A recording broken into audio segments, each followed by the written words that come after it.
So today we are going to learn the Halloween Gambit, and the best thing about this opening is you are going to keep making threats and your opponent will blunder and you will win. So it begins with the move e4 e5 knight f3 knight c6 knight c3 and after knight f6. Here we go for the Halloween Gambit with knight takes e5, sacrificing the knight. He takes, then you go for d4. Now this knight is attacked, so he can go here, he can go back, he can also go here. Let's cover each of them one by one. First of all, if knight is e4, then e5 hits both the knights, so if he tries to save one of the knight, then you regain the piece, and now you also have a good central control. So you got to play knight c6 or knight g6. Knight c6 is the most common, then you attack this knight. If knight to b8, then you can attack this knight even further, and if he goes back even further, then you will go d6, and after he takes, you can take.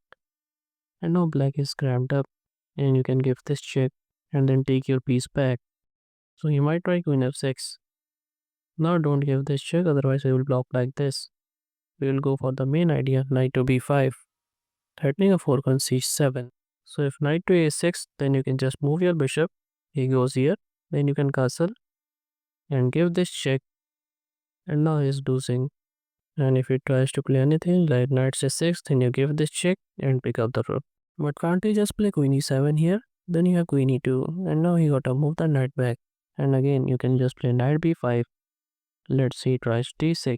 Then you can sack the knight. It seems like it's a pre-knight, but actually e takes d6 is a discard attack on the queen, and you win the queen.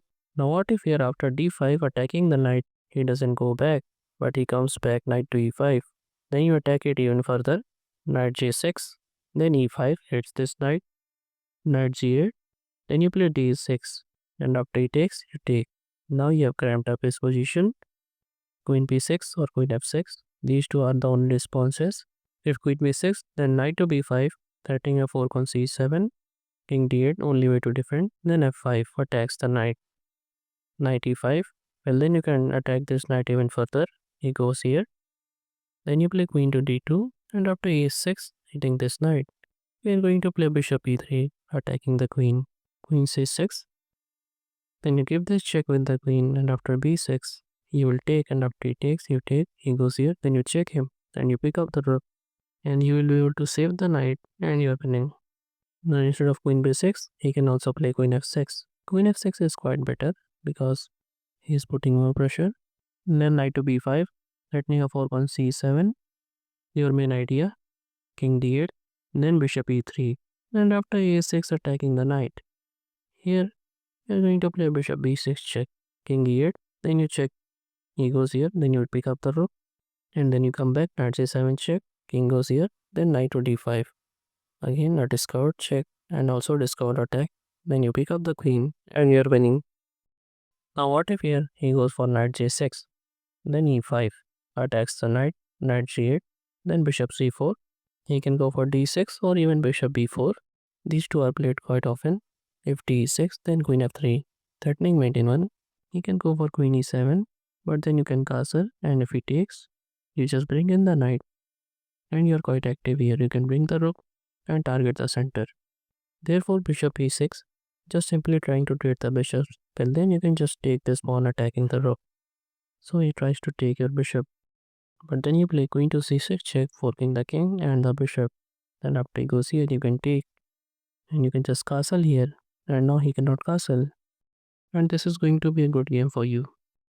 Now let me show you one more thing black can play, which is bishop b4, pinning the knight, and also hoping to play this to castle. Then queen f3, again threatening mate in 1, so queen e7. Then you start attacking with h4. Here he can play anything, since he have no moves, so he can try playing bishop takes c3, just trying to simplify. Then you take, and after he goes knight takes h4, attacking the queen. You just give up the rook, and after he takes, you take this pawn with check, king goes here, and then queen f8 takes checkmate. But what if he doesn't capture this pawn, and instead he plays h5? Now here, we are going to play king f1. Well, what's the idea? As you can see, this e pawn was pinned. So if you played bishop to g5 earlier, it would be bad because of f6. Now we can play bishop g5 freely. So if d6, opening up the bishop, and also trying to prepare to castle on the queen side.